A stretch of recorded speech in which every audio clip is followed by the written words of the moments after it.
Missile. আপনারা প্রায় পত্রিকায় শুনবেন আমেরিকা অমুক দেশে মিসাইল হামলা করেছে, শুনছেন?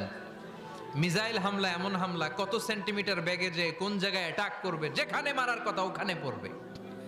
ঠিক দোয়াটা হচ্ছে মিসাইলের মতো। আপনি যদি দোয়ার মতো দোয়া করতে জানেন, ওই দোয়াটাও জায়গা মতো যে ভেদ করবে। চিল্লা এখন ঠিক কিনা?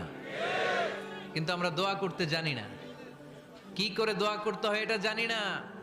বিশ্বনবীকে আল্লাহ বললেন, নবী ফাইদা ফারাগতা ফানসব, যখন আপনি অবসর হবেন তখন আপনি দোয়া করেন, আল্লাহর কাছে চান। বেশি বেশি চাইলে খুশি হয় কে? তার মানে প্রথম ঘোষণা হলো ফাইদা ফারাগতা ফানসব। প্রথম নির্দেশনা হলো নবী, যখনই আপনি অবসর পাবেন ইবাদত করবেন এবং দোয়া করবেন, বেশি বেশি আল্লাহর কাছে চাইবেন। 2 নাম্বার দিক নির্দেশনা হলো ওয়াইলা